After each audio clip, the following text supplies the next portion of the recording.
I've been muted this whole time. Welcome back, everybody. This is Red Sports Radio. I'm Tyler. As you could tell, James is not here. Due in part, it is his birthday today, so he's out celebrating.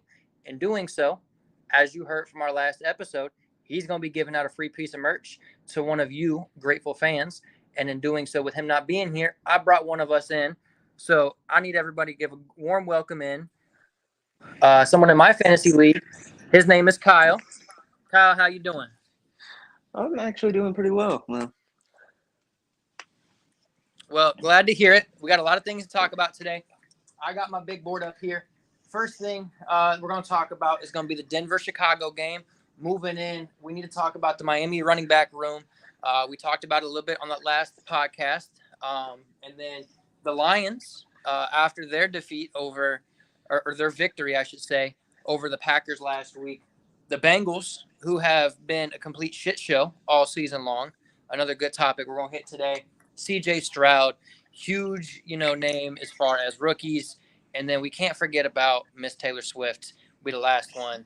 We got to end on a banger there with Miss Swift. So go ahead. We're going to dive right into it. Chicago started the game off. They were down 7 points, right? And, we all looked at it, whatever. Next thing we know, Chicago goes on a little tear. They hit a touchdown. I'm celebrating. Big Bears fan.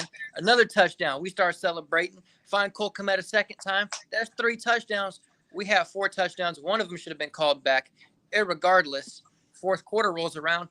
I'm still in my chair. I'm celebrating. Good day. Next thing I know, bada bing, bada boom, Chicago's down. Did you watch that game? And if so, what did you see? And what's the demise in all of that? I was actually not able to make that game because I actually was at work that day. Right on. But So I watched some of those highlights, and the only thing I can possibly think to compare it to was last year. I don't remember which week it was, but that Colts game last year where they blew that giant lead, and everybody's like, "Oh, so it was Matt Ryan." Yeah. Well, in contrast to that, it wasn't Justin Fields. It was entirely the coaching staff. It was entirely on the coaching side because Justin Fields in that game, maybe you know this, maybe you don't. He actually went and broke a franchise record, 16 straight pass completions. He went 16 of 17 in the first half, and his only incompletion was on a Hail Mary just to see if they could score again before the half was over.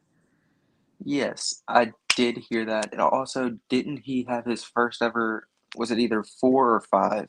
I don't remember which one that was. But 500 yards, or was it 400?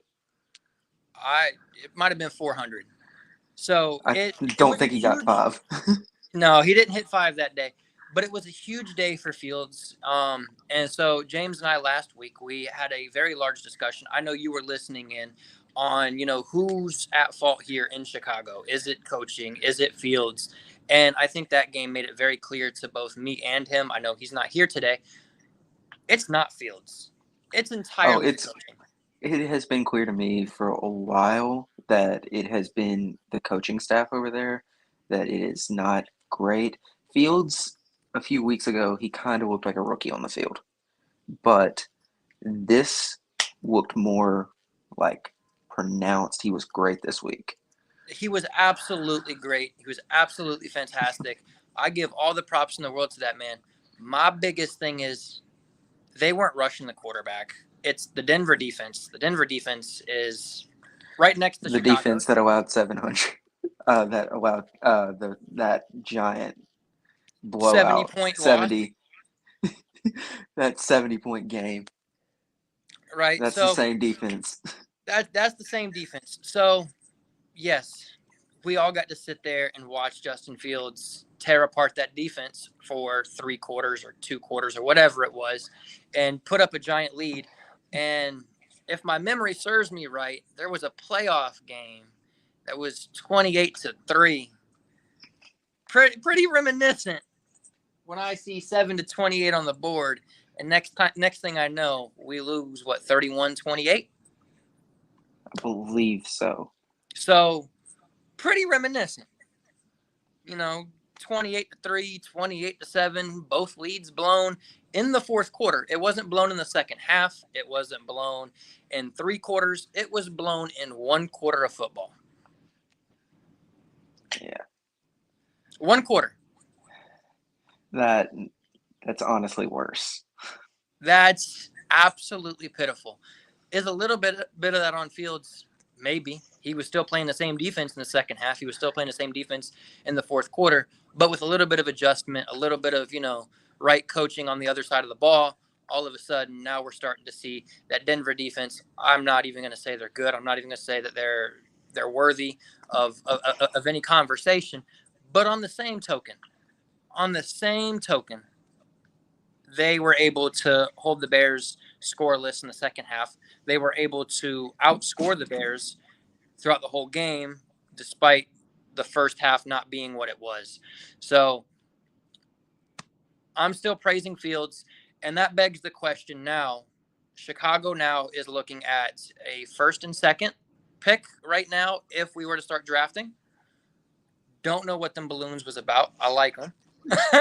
Don't know what they was about. I like them. But no, Fields, he needs to be the quarterback of the franchise. And with those first and second picks, I got a text from James. Do we move on from Fields and do we go with Williams? Do we draft Williams, Caleb Williams? Honestly, you could. With the way Fields has been playing recently, you got some teams that might want him, but you don't have a lot. Honestly, I think if Fields went to the Jets, that would probably be a way better situation for him, and it would probably help the Jets. I don't think it would. Say if they just did a QB swap, I'd say that would work out fantastic for the Bears in getting Williams because I do not see Wilson as anywhere near the caliber that it would be. But next year, the Jets have Aaron Rodgers. Yes. That would be the only thing. I'm saying for this year, it would work, but it would not work in the future. It definitely would not work in the future. I think if he was to be traded, his best landing spot would be in Atlanta, right? Desmond Ritter's not really put together right now. That Atlanta, yes. I think Atlanta's probably his best fit right now if it's not Chicago. But here's my second to that, right? Caleb Williams has already went out and said, I'm making big bucks right now in college football. I may not declare for the draft if certain teams have that first overall pick. Who are those certain teams? The quarterback-killing Bears has to be the team he's talking about. I feel like he's talking about Dobbs' team over there. Very well could be. I don't see why he would declare for the draft if Chicago's on the board first. I don't feel comfortable with that. I think that, maybe the first overall pick, they draft the USC head coach and get rid of Eberflus. Yeah, not a bad take there. Honestly, though, I feel like last week y'all mentioned it, ownership. Yeah. What's to say if somehow this year y'all finally get rid of your head coach? Who's to say y'all don't hire this is just me thinking, because honestly think he's probably going to get fired as well this year. But what's stopping the ownership from hiring a Josh McDaniels or something like that? Oh God, no. We've been through so many bad coaches, good coaches that weren't utilized correctly, right? Eberflus is the offensive coordinator right now, or not Eberflus. Nagy's the offensive coordinator in Kansas City. Look at Kansas City; their offense is clicking, right? So Eberflus, obviously, or Eberflus again, head coach. Nagy right now, obviously, he's a good coach. Wasn't utilized properly. No. So there's a lot going on. I think Eberflus is not the answer. I was ecstatic to hear that we got another defensive-minded. Chicago's a very defensive-minded organization, has been since the start of time. And so that, brought a lot of excitement. I don't think it's time to bring another defensive mind. I think we need to bring an offensive mind in. I think we need to really work this offense. The defense already has the right pieces in place. I think that that'll just fall into itself over time. I think we need to build the offense. Well, if you have the offense really built around what you have right now, your offense is fine over there in Chicago. It just needs a better leader. Right. Not better Fields, better coordinator, or better coach. Okay. So I really think that kind of wraps up, a lot of the Chicago issues. They need a lot of leadership. They need a lot of, figure out who's going to run the organization. Obviously, they got defensive issues right now with, different FBI, raids and this, that, and the third, and things getting stolen, right from their, practice facilities. And there's a lot of things in Chicago. We could talk about them for the entirety of this podcast. I do have a long list of things I want to talk about. And the next of which is the Miami running back room. And number one, I said on the podcast, my biggest pickup for the week was Devon Achane. And God, is that man electric. And for being running back 2, I don't care. He needs to be in starting lineups. Yes. Out of everybody, I have Hill this week. He was my go-to. And honestly, sorry about that. He has had a great game every single week. There's nothing you can do to doubt him. That RB room has been doing the same. Like, when Waddle was out, I feel like somehow they stepped up to take the place. And it wasn't just all on Hill. They're taking some of the shorter cross routes too. Yeah. And it's worked out in their favor incredibly. I mean, obviously last week was a loss for them. And so looking at that being a loss for them and whatnot, what have you, they still 2 weeks ago blew a team out. They still scored the second most points we've seen since '66. So I'm totally okay right now with where we stand. And in Miami, I'm totally okay with that loss they had.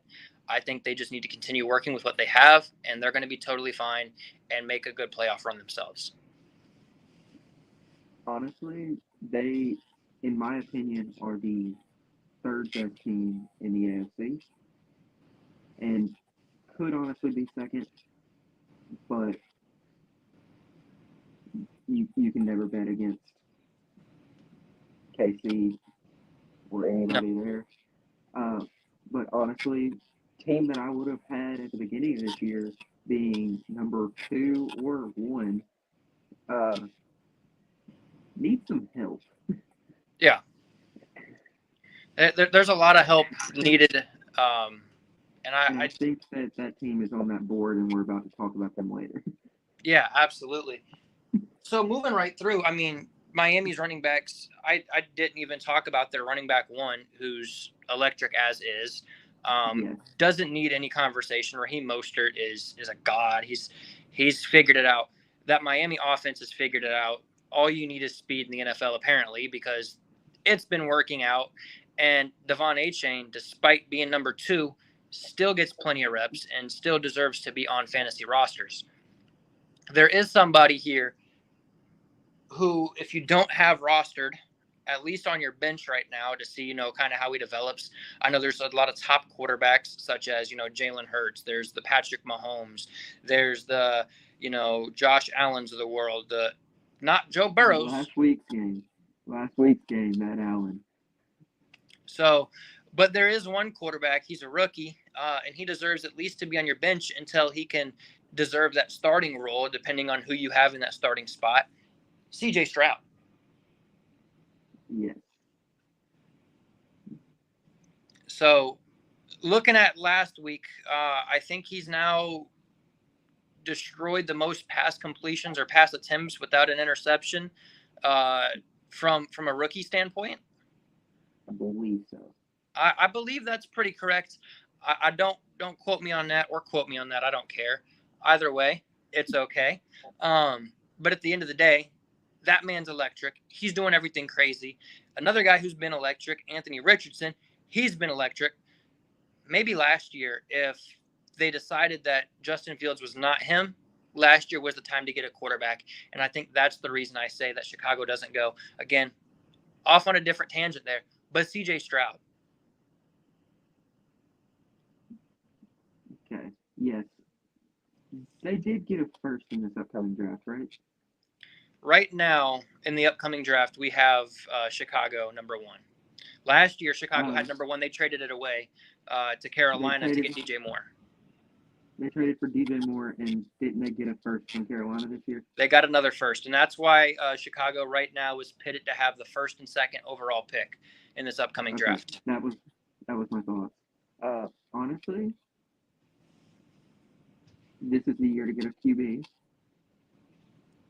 Because maybe, not guaranteeing it, if Williams decides to not declare, I believe there is a very, very good second-generation QB.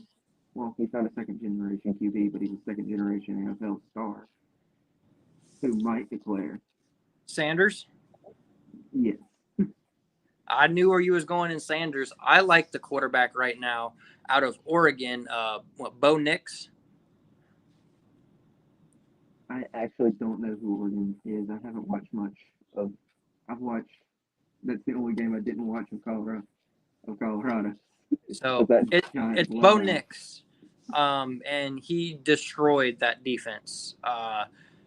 Shiloh Sanders out in the cornerback. I mean, he exposed them for what he is. If there is a quarterback to be selected in the first round over Williams, if Williams doesn't, declare, it needs to be Bo Nix. And I think he's going to make a case for himself all season long. And I think as the year goes on, we're going to start to hear more and more about Bo Nix if he hasn't already built that name for himself yet. Yes, probably. But that's looking into the future there for them. Looking into the future, again, for the Texans, CJ Stroud, I know we kind of went off a little bit. He can develop, man. He's going to be probably, I'm not going to say another Patrick Mahomes yet, but if he continues play at where he's at now, he's going to be talked about in the conversation with Patrick Mahomes, Tom Brady, if he can continue. Now we're talking a rookie year, 4 weeks in. There's a lot left at the question, but he's proven that he's, incredibly talented with a limited offense. Right now, kind of what he reminds me of is, don't call this blasphemy, but he kind of reminds me of the previous Chargers QB in Philip Rivers. A little bit. I definitely can see how you see that, except I think he's already more well-refined than Rivers was, when he was on that Chargers team. I feel like he has, the same type of that's a fair comparison, because I feel like Mahomes is a comparison nobody's going to live up to. Right. I think he could live up to Rivers, and he could definitely surpass Rivers. He could be on a level, honestly, from how he's playing and how well he's throwing the ball and how well he's reading these defenses and the audibles he's calling at the line of scrimmage. He could be in a conversation of talent level in the regards of Drew Brees. I don't know if he's going to have the same stats, career-wise as Drew. Drew's, going to be a Hall of Famer, this, that, and third. Talented, great great quarterback out of Purdue for him. CJ Stroud, though, I mean, looking at how he plays and how he operates, very well can be in that topic of conversation later down in his career. Looking at how he's playing now, I mean, he had 4 touchdowns in one drive. That offense did. And it's all thanks to CJ Stroud. Yeah, I was debating saying a different name when I said Rivers, but I decided that I was going to go with the safer of the two. The other name I was thinking of was Rogers over there. And when you said audibles, I thought you were going there because that is what they.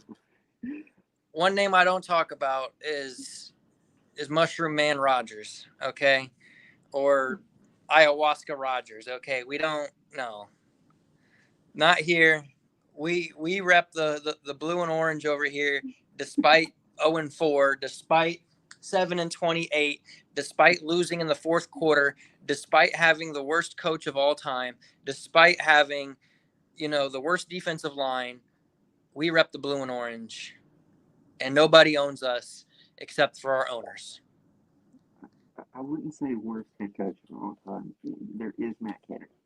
Well, not head coach, but worst coach of all time. There is Matt Canada. I don't know, man. Eberflus he's making a run for his money. He's giving him a hell of a run for his money. I promise you that. Yeah. It's time to move on from that. At the end of the day, Eberflus is going to do Eberflus things and think that he can run the defense and think that he can call the offensive plays and the defense. He just needs to sit down and shut up. But he did make one incredible move last week in telling who was that? Claypool to just stay at home and absolutely do absolutely nothing. I think that was probably the best move he could have made as a head coach. Hopefully that means that they're going to cut him, trade him, release him. I've heard rumors that he is apparently up on the block and that Detroit's thinking about it, but I don't know where that's going to go. Well, that man doesn't pass block for nothing when he's supposed to be pass blocking. That man doesn't run a route if he knows he's not going to get the ball. He's a cancer. He needs to go. And so I'm glad that they are making that move. Yeah. I honestly, if he goes to Detroit, like I've heard rumors of, don't know if there's any truth to anything that like that. I don't think he would even be a top 4. No, he's going to ride the bench.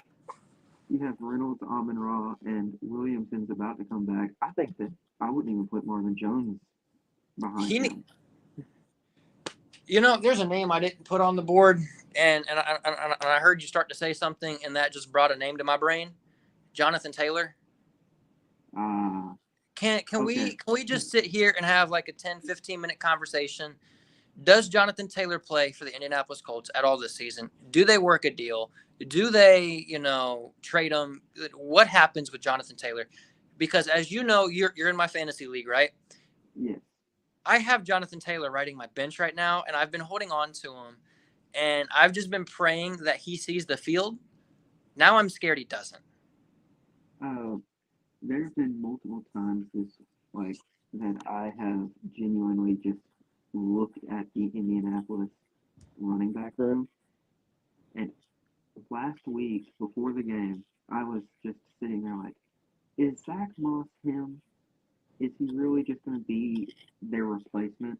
And then he went out and had that game that wasn't that great against the Rams, but also you're running towards Aaron Donald. You're not going to have a great game anyway. But he's putting up decent numbers week in and week out. He's carrying the workload on those, short down and distance, the goal line, drives. He's been able to put a lot up for Indianapolis. Now, if they continue with him in the future, I don't see that happening. I'm sorry. I think Zach Moss is a good number 2. But if it's not going to be Jonathan Taylor, then who's it going to be? And it's Zach Moss right now. But at the end of the day, Jonathan Taylor has to want to play football. I would assume. Yes, I think he wants to play football. I do not think that he will. I don't remember the name. I'm trying to remember the name, but he sat out a year to hit free agency, and then the moment he came back, he was so. It was a completely different player than what we had seen before he sat out, and I'm just worried that Taylor's going to do that to himself. Oh yeah, there's been a lot. As soon as you sit out a year, it doesn't matter who you are. A lot of running backs that sat out 1 year have said that that's been detrimental to their career overall, and it doesn't work out. So all in all, he needs to find a way to get back on the field, whether it's in Indianapolis, whether that means a trade package is made here soon. But he was just released off the PUP list, so he is active to play. I don't even know if his ankle injury was all that serious. Like, he was, I think, healthy enough to play week 1. I think he just wanted to make sure his ankle was 1,000%, not 100%, which is fine. Whatever. I'll say this: if they gave him an extension like he wanted to, he would have walked on that field and played week 1. If he had been extended and actually got his paycheck that he earned, he would have played, and he would have played through any injury. And I don't think he would have been half bad either. I don't think so either. And that's why I drafted him in like the 2nd or 3rd round, wherever I picked him up in. I think you got him really late in your draft. I think you got him 4th. 4th round, whatever it was. It was ridiculous. For him, that was late. And, well, looking at it now, maybe he should have went later. All right? Yeah. And so I think I snagged Ayuk in the 6th. And Ayuk, whenever he's healthy, has been putting up at least 25. Yeah, that San Francisco team's definitely putting up a lot of points between McCaffrey, Ayuk, whoever their other wide receiver is, who's Deebo Samuel. Deebo. Thank God I pulled that name out of a hat. But again, that offense has been crazy. And it's like, you look at elite running backs and what they're able to do for a team. Austin Eckler, what is he doing for a team right now? He's helping that team, be as good as they are. You look at another elite running back, Derrick Henry, who just randomly came out the woodworks and decided he's going to have a good season. Congratulations. I honestly can't wait for Eckler to get back. He's been out for 3 games, but that one game where he was fully healthy looked like a beast. He's a tank.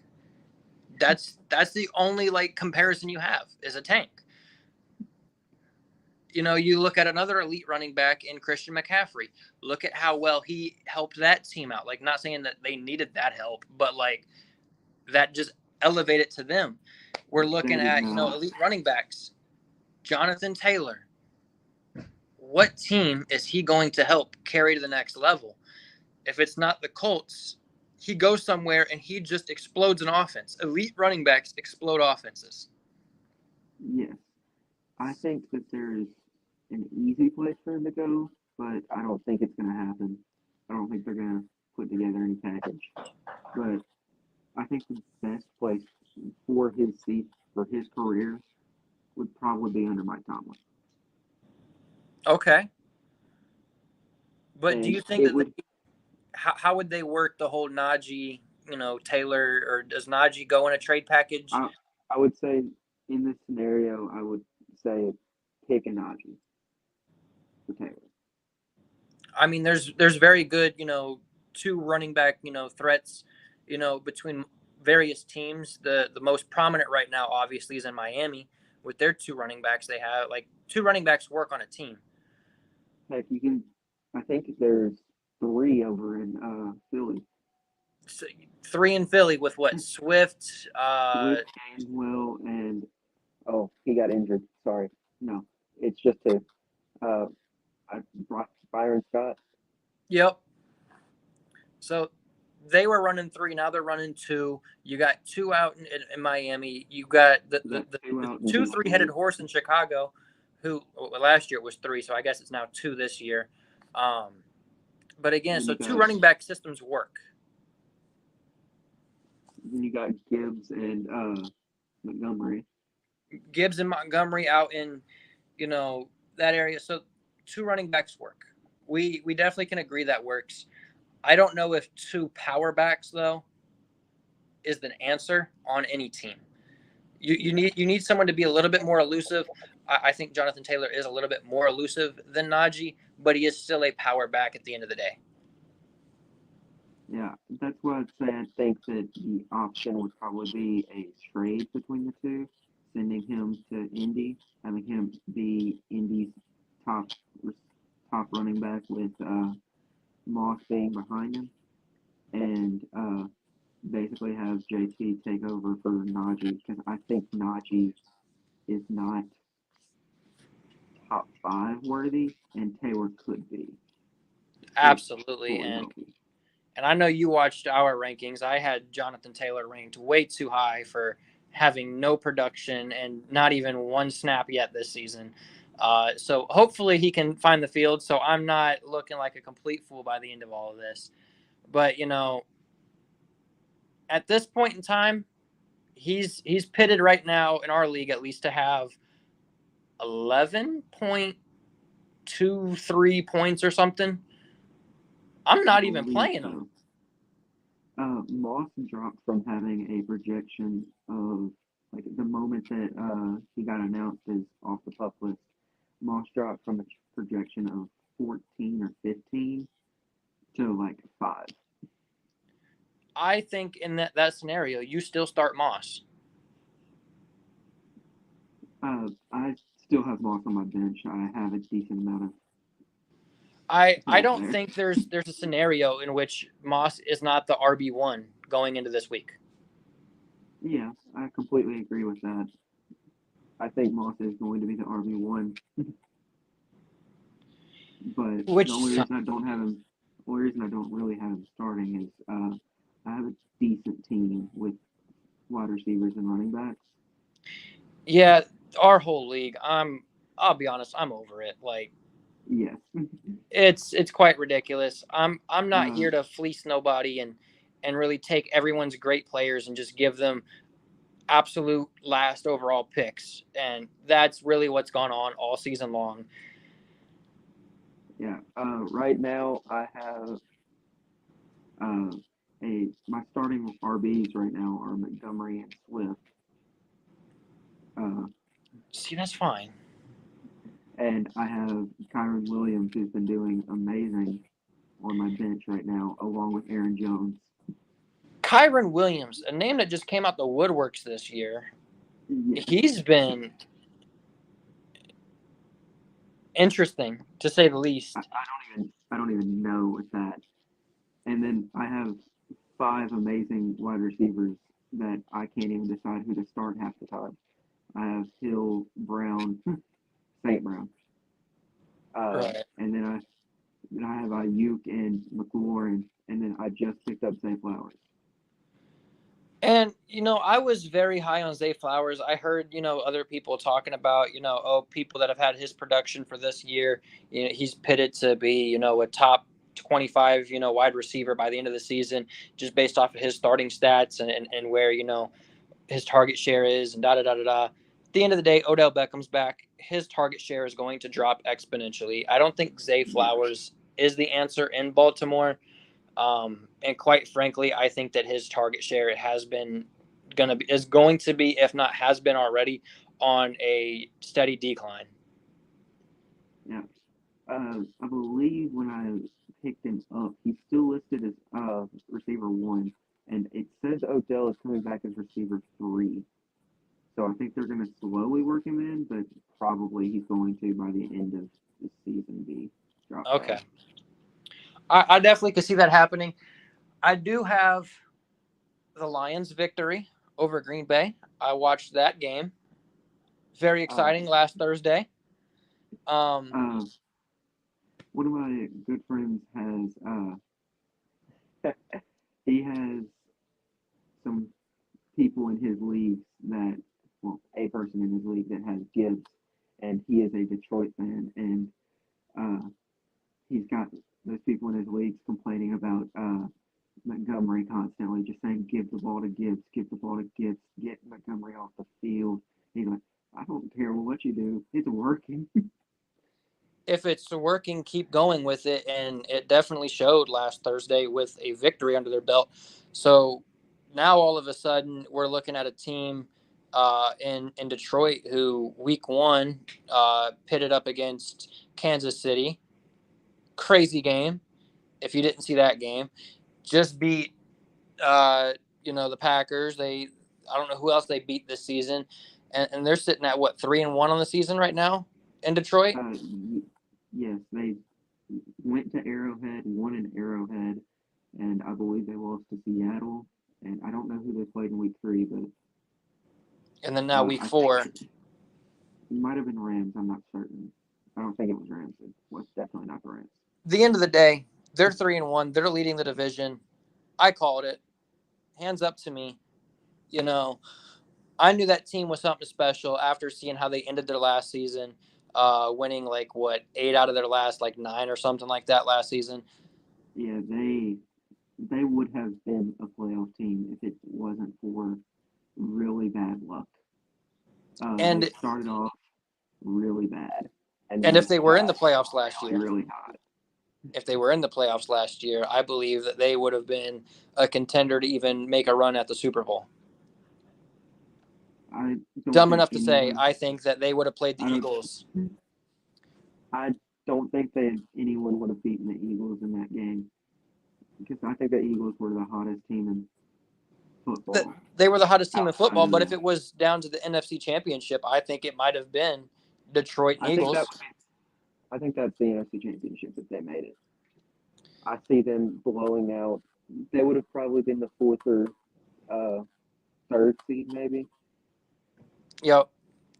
So hypothetically, if they were 4th, that means that they'd be playing Dallas. And I think they would have beat Dallas. Last year, they would have kicked Dallas's teeth in. So that's the Lions in a nutshell. Absolutely astonishing after 100 some years of absolute bad luck, have absolutely turned around here in the last year and a half for them. Let me just say this. If you want to know how bad luck they had in Barry Sanders and Megatron.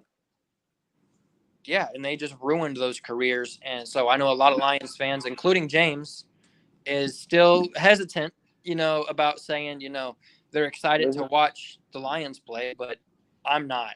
I'm very excited to watch the Lions every week. Those are quite frankly 2 of the greatest players at their positions in NFL history. And their careers were ruined because they played on the wrong team. I don't remember who went first in that draft, but with Megatron, but I remember it not being a great player. That was a little bit before me, so I definitely don't know. Yeah, I'm just imagining if he went there, he'd probably still have the same level of play. He just might have led a team to something. Yeah, he just being probably one of the better, I'd say definitely behind Rice and Moss, probably. Yeah, no. So that covers the Lions. And James's favorite conversation right now. So I had to put them on the board. So now they're on the board. We have to talk about his favorite conversation. Happy birthday, James, yet again, one more time. The Bengals. Is Joe Burrow a top 5 quarterback right now? Is, that team worthy of making the playoffs? Is that team worthy of anything special and praise? Joe Burrow, I'm going to say this now. He is a top 5 quarterback. He needs to go on the pup list. He's not a top 5 quarterback when injured. He's not fully healthy, and that putting him on the pup list will have him out for a bit. They're already bad. Go Yeah. ahead and make a They run for don't- Marvin Harrison Jr. is what you're saying? Well, they don't need wide receivers. I'd say go and get one of those get some top defensive guys. Dude, can you imagine Jamar Chase lined up, next to freaking With Marvin Harrison Jr.? That's who. When I was thinking about it, I'm like, I know that this is going to come up. I'm like, I know they should probably put him on the injured list, but who would they take in the draft? Is this the QB and Marvin Harrison draft? Yeah, no, it's absolutely insane. I'm absolutely blown away by how pitiful that team has looked throughout the season. And I get he's injured, but at the end of the day, if you're on the field, the team thinks you're healthy enough to make the same plays that you've been making. Otherwise, they're going to give you a reduced snap count. They're going to pull you off the field. No, they're leaving that man to go ahead and run that offense. They think that he still can run that offense. He's jogging that offense. He's not running that offense. He's jogging that offense. That's a generous statement. I think he's more crawling that offense. Crawling the offense. I mean, they have a win under their belt, so obviously he has to be moving more than a crawl. But at the end of the day, Joe Burrow hasn't been he's been dog snot this year. And when I say that, I know there's people out there like, he's not dog snot. He's in the NFL. Like he's got this talent. He's dog snot in comparison to other people at his talent level where he's at, right? Right. If I play, the NFL, first of all, I'm not an NFL talent. Of course I'm dog snot, right? But when I pit the top talents against the top talents, and you are arguably one of the worst in that position group, Joe Burrow, quarterback right now, I don't see many quarterbacks doing worse than him right now. Like, his performances have just been absolutely terrible. And for that, it is safe to say he's been dog snot. Genuinely, I don't think that you can go and find a genuine QB that I would not take right now that is a starter over how well Joe Burrow's been doing. Because Give me, if you put Anthony Richardson right now to line up, yes, I would have him. He's better right now. He's better right now. You put Justin Fields, despite his team being 0-4, I think Justin Fields runs that offense better than Joe Burrow. If you have any QB that is not Joe Burrow or a backup level QB, heck, he's a backup, but he'd probably run the offense better there right now than Burrow with Wilson. Gardner Minshew, back up to Anthony Richardson, still would run that offense a lot better than what Burrow's doing. Yes, Gardner. So honestly, Gardner is to the point to where I'm like, maybe you deserve a job. Okay, I take it back. I just thought of something. I would definitely not take Ritter right now over Burrow. That is the only QB that I can think of that I would not take. Off the top of the dome, I might agree with you. The Bengals have just been absolutely bad. I had to dedicate, a short minute of time to talk about, James's favorite conversation in the Bengals and how terrible that offense has been. That offense has been absolutely terrible. I'm not ecstatic to watch that team. When they play, I change the channel. When they play, Jamar Chase is open. And he doesn't have the ball in his hands. Yeah. I know they're like great friends, but I felt like that was just a call out when he said that. Definitely it was. Like that he wanted to make sure that it was heard. And hopefully this week we can see that it was heard. But at the end of the day, it hasn't been heard. And the fact that you're leaving people that open and not finding them and taking unnecessary sacks and just unnecessary 3-and-outs and unnecessary, turnover on downs and everything else that this offense has faced is unnecessary, and it's all due to Joe Burrow. Like, the coaching obviously is correct because they made the Super Bowl a couple years back. They made the playoffs last year. They were ranked, one of the best teams in the NFL coming into this year. So obviously the coaching's doing something right. Burrow had been doing something right. He's injured. So that coaching staff needs to make the decision. Is Burrow worth playing right now? And the answer is probably no. I think he's more hurting that team right now, starting, than he is helping. I think that honestly, if they get a backup in and get that backup maybe some development, we might that might be able to give him like a decent bit. There's always a possibility we get a backup that plays kind of like Taylor Heineke, who has been a fringe starter for the past few years, who started a good bit last year, finally got taken over by Sam Howell at the end of the year. But Heineke's not like if you get a backup who can play kind of like Heineke did last year, just somehow get it. Yeah, I Just mean, get you a few wins. get somebody to play even like Jameis Winston, as a backup right now, who's going to throw you 45 touchdowns and 45 interceptions. Who cares? At least you're throwing the ball and you're making positive plays instead of just resulting in 3 or 6 or 7 points they had last week. It's just kind of pitiful. You just scratch your head when you're looking at it. Like there needs to be either a step up on Burrow's part or a step back on Burrow's part. And when I say back, I mean back out of the game for a little bit of time, get rehabilitated and get back in the game. And I think that's the answer they're looking for, and that's the answer they don't want to hear. And so they're trying to utilize anything else but that option.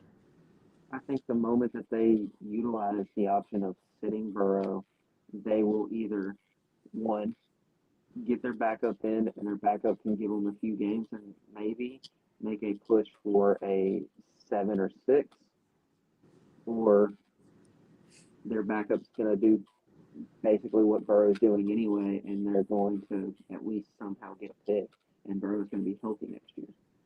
And then all of a sudden you have a healthy Burrow, you got a healthy team, and now you have a great pick because of which. If you get a healthy Burrow and a fully healthy team, you might see a return to form of maybe that run where they went and played at SoFi. Right, and I don't know. I obviously, I don't make decisions for a reason. I sit back and I analyze them. I talk about them, and at the end of the day, hopefully they're making the right decision. But from our standpoint, it doesn't look like they're making the right decision. Right? Right now, he should probably be benched. Or that's what we're saying. Listed. Honestly, if they truly want to, they could go out, bench him, and go and sign literally any really old QB that's just sitting out there in free agency. Heck, not even a really old one, just like a really bad one. What's his name? Kaepernick wants a deal. Honestly? Kaepernick wants a deal. Give him a 1-year deal. Give him not even like a 1 year. Give him like is there any like equivalent of a NBA 10-day contract in the NFL? Not to my knowledge, but I mean, if you're writing a contract, I don't see why you couldn't just write him up, a 3-week contract or a 2-week contract. Give him enough time for Burrow to just come back. Just sign him for a few games and release him. I guess it'd be the equivalent. Yeah, I mean, there's got to be an answer, and leaving Burrow on the field is not the answer. But let's take a step back from the field and into the bleachers, and Travis Kelce's life, and his new romance with Taylor Swift. How are you taking the whole Swiftie movement into the NFL? Like that's a whole new demographic now where we're starting to achieve, in viewership. I feel like having ESPN cover Taylor Swift for a while is not going to be the coolest thing to see. Taylor is 100% above needing any of this publicity. It's kind of helping the NFL, and I feel like they're going to milk it as much as they can because Taylor's more of a worldwide, as NFL is more local to To the United America. States of America. Yeah. I would say the And only London. other country, London, and I hate to say it, but they play in Frankfurt, right? Yeah, they're playing in Germany. I don't know if it's this year. I know they played last year out in Germany. I don't know if there's a game pitted this year for Germany. There is one. I think it's the same week as Bills Jags. So It's either this week or next week, right? They played in Frankfurt last year, right? yeah, Okay. Yeah. My only thing that I feel like it would be so entertaining to just see them pull up to like Bayern Munich Stadium. I don't know the name, but that stadium just is beautiful. And just imagine how like just the foreign feel like every time I've seen a game that is in London or in the game last year with the Seahawks and Tom. Yeah, I can't yeah, even Bucks. It was fantastic, and the fans are just wild, and they basically act like they would if they went to a soccer or football game. they're And electric. Like they need to like show America how to bring energy to a sporting event. Like I think that just amps up, and I think feel Taylor Swift is starting to do that here in America for the NFL. yes, I feel like having the publicity of her is going to have more like possibility because there's people that love her in China. There's people that love her in Japan. These are places that the NFL wants to probably get some money out of in some way. Absolutely. How do you So, not if you're the NFL? so just go out, try to get like a game there, Yeah, capitalize on this, send KC to any part of the world. That's basically what the NFL is trying to get out of this right now. They're and hoping this relationship lasts. and when the breakup happens, man, we're all excited for the new drop, the new album. Uh, I was my actual boss was talking to one of my HR reps about this, and they were like, "Man, I can't wait to figure out what that name, what the song would be called whenever they inevitably probably break up." And I was like, "It's probably just gonna be called something like tight out or something, just like a play on the word tight end or something Fumble on random like play, that." It might just be a misperception or mispass, or she might just call it an interception. Just it would be one of these. I honestly am looking forward to a breakup because I want to hear that song. Yeah, I mean, first of all, she's a big Eagles fan, so that really, You know that you've gone too deep into Taylor Swift lore when I can tell you right now I was just strolling over on TikTok and this I don't know who it is, but it's a Taylor Swift fan. I know that for a fact. Went through and like this is an elaborate ploy to screw over the Kansas City Chiefs, and it, then just went on like a 10-minute monologue about how Taylor's going to just like ghost him the day before the Super Bowl and then do the halftime show. yeah, I And I'm mean, like, there's a lot there, and we thank you, Taylor, for being a part of the NFL and bringing in new people, but that also brings in why they're doing the whole Toy Story thing. They can teach the NFL to new viewers, doing it that way. that was one of the. I tuned into that broadcast for like an hour, and I was like, I feel like I'm dumb watching this. Yeah, no, they definitely broke it down. It definitely was not, made for viewership for people that are already big into the NFL. That's not what it was made for. They already had a broadcast, I believe, out for, the actual broadcast of the game. But just Yeah. to have that there for the new viewers to kind of help understand the game, that's incredible. I like how they're trying to bring the younger generation into it. They're trying to bring in every generation into it with Taylor Swift. The NFL is doing something right, and we got to appreciate it. And so kudos to the NFL. Kudos, absolute kudos. Well, I think I've covered everything. Is there anything else that you want to talk about? I know I kind of brought you on last second. I literally asked you 2 minutes before we went live if you wanted to Yes. be here, and you were here. So thank you so much for being here. Like I said though, is there anything that you would like to talk about going around the league? Yes. Thinking that along the running back rooms, do you think that some of these running back rooms that are filling two really good running backs are going to try to just stick with one for the future, or do you think that there's just going to be the one straight up, just keep the same flow? So we look at how, and I think the best example right now in the league is going to be in Detroit, right? They Yes, got that's kind two of my question. So they got two very good backs, and obviously they made the draft pick for Jahmyr Gibbs. They made a very early draft pick for Gibbs. That wasn't a later pick. That was we need this guy. They also went out and made a trade. We need Montgomery, right?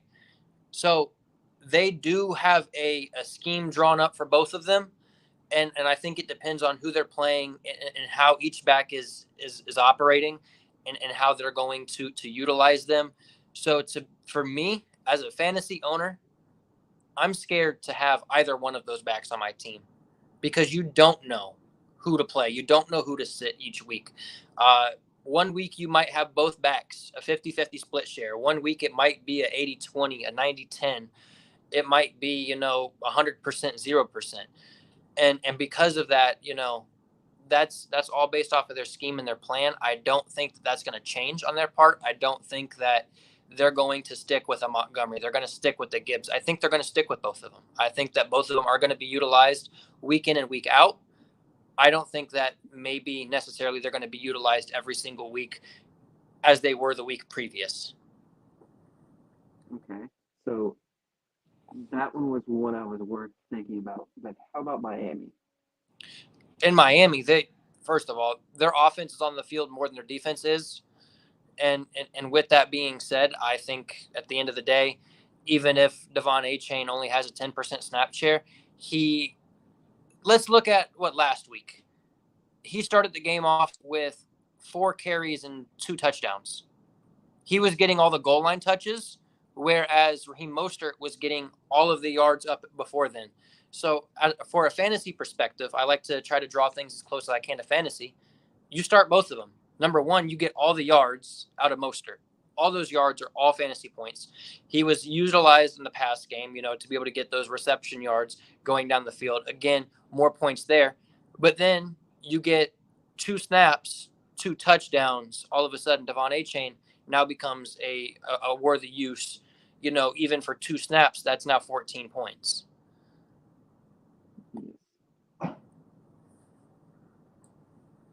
So I think in the case of Miami, you start both of them, and you're not scared to play either one of them at any moment in time or any week. Yeah, so that was my thought process on that. I knew that you weren't high on pick Montgomery Gibbs situation. I was wondering more about that situation over there. That's a tough call. This coming week, Yeah. I'm not too keen on who they're playing, but again, we saw Montgomery go crazy. I think that Montgomery is going to be their one back by the end of the year. I think that his numbers are going to start to maybe dwindle, and start to see more of Gibbs. But at the end of the day, if Montgomery's still doing Montgomery things and playing at a very high level, how do you justify sitting him on the bench if he's doing winning caliber plays. Yes. See, my thought process with that is, do you see them moving on from Montgomery, as in not benching him, more of a, hey, who needs a running back? We'll take a pick. I don't see that yet. I don't see anybody behind Montgomery. I think that once they decide that, Gibbs is going to be our future, they move Montgomery to that 2 spot. And then that's when you start to see that dual running back threat where Gibbs is now leading the charge and Montgomery is going to take maybe that Devon Achane role where he's that goal line back because he is strong enough to be that goal line back. Whereas Gibbs is a little bit more elusive. He's a little bit more, shake and shift, and he can catch the ball decently. So now you're going to find him out in space. And now if you need a couple power yards, you're going to go ahead and throw Montgomery in. Yeah, when I drafted Montgomery, I honestly thought that they were going to do the Gibbs, basically the Swift James Williams from last year. Yes. Where Swift would just run the ball all the way up the field if they needed to run, and then has the most touchdowns in the NFL, rushing touchdowns, based off of just 2-yard runs. Yeah. And that very well, might be the case. I see it being the case of, let Gibbs develop, learn that offense, learn his role. And then once that they are comfortable, knowing that he is comfortable in his role, let him take that 1 spot. And once he does take that 1 spot, that's now when we're going to start to see, a reduction in share for Montgomery. But again, Montgomery, if they got that 3rd and 1, that 4th and 1, they need to go for it. That goal line, 1-yard run, go ahead, put Gibbs on the bench. Go ahead and put Montgomery in and let him pound that through. There's also one other group that I want to ask about, because I know that you have opinions on it. Seattle's RB room. Look, I'm a Kenneth Walker fan. I'm a huge Michigan State fan. I'm not even from Michigan State. It's more of just kind of like a family thing. We're all kind of Michigan State fans. With that being said, Kenneth Walker is their go-to guy. I know they did just draft. His name slipped my mind. They just drafted a running back. With that being said, that's going to be a split backfield entirely all the way up the field. That's a split backfield at the goal line. At the end of the day, it doesn't matter who you pick. Those points are going to be almost identical at the end of the day in fantasy production once that offense is fully settled in. Okay. I think that's all I can think of. And man, it sucks, man. I was really hoping that they didn't pick a running back and Kenneth Walker was going to be the number 1 guy, the number 1 and only guy after his last year. After last year, I was fully aware that I don't remember his name. I don't know why I can't remember his name. The other Seattle running back from last year, who's now in Philly. Yep. Yeah. After he left, I'm like, okay, so it's no longer going to be a dual threat backfield. They drafted him, and I'm like, they might not make it a dual threat backfield just yet, and they were like, yeah. And that's what it is. It's a dual threat backfield, and hopefully it works out for him. Yeah, I was fully hoping. I like Walker. I fully want Walker to be a top guy. I was hoping Walker would become a standout this year and develop into a top 10 guy, but I don't think that's happening anytime soon now. That's not happening. Again, last year was a crazy year for him. He did a lot of crazy things. But once all said and through, they want 2 backs back there, and that's totally fine. I'm okay with 2 backs in the backfield. It works. It's been proven to work. Seattle is known for their running backs, schemes and how they build their running backs. Look back to Marshawn Lynch and how well they were able to work with that. So once they figure out what truly is going to work and what guys they have to build whatever they want, I'm not scared that that running back room isn't going to be elite by the end. Yeah, I've genuinely been watching a lot of Seattle highlights from Kenneth Walker and from Marshawn Lynch, just because every time I'm on TikTok, it's either a random interview with Marshawn Lynch or where he's either praising somebody or tearing somebody down.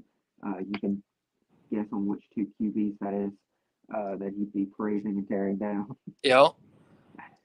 And he's also talking about his just time in Seattle. He didn't have the best time in Seattle as of coaching and being friendly with anybody that wasn't the QB, with anybody besides, sorry, saying that backwards, with the QB. Yeah, and again, I'm not nervous as to what they're going to do. I'm nervous as a fantasy perspective owner as to start Kenneth Walker or to start the other back, because again, it's kind of similar situation as to what's going on in Detroit. Anyone is able to have that explosive week, and anyone's able to be sat down. And that's very hard to do. I think both backs are worthy to be even on your bench. Maybe you got a week where you're like, I can't figure it out. Go ahead, put them on, see what happens, and I think that they have that opportunity to explode.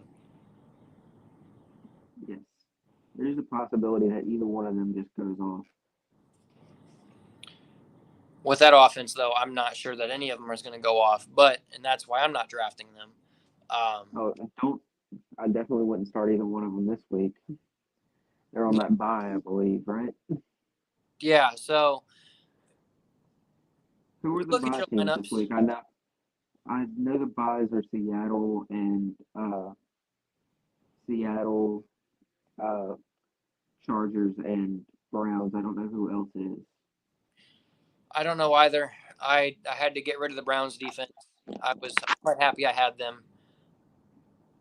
Whoever I'm playing this week has two wide receivers and one and three running backs and has no flex spot right now, so he's got to figure something out. Easy win for you. We're well over an hour, at an hour and 7. I say well over, just a couple minutes past. I think we had some great conversation. It was great having you on. Very last second. Thank you for being available. Like, I didn't even expect you to be here. But I definitely can't afford right now to be giving out free merch. So everyone in the comments, especially even you, Kyle, be on the lookout to see who's been selected on James's behalf to win, a free piece of merch, because he's going to have to pocket that this week. So I'm going to hold him to it. But again, it's his birthday. So one last time, happy birthday, James. Hope it was Happy great. birthday, man. So with that being said, thank you for being here. As always, we'll be back next week.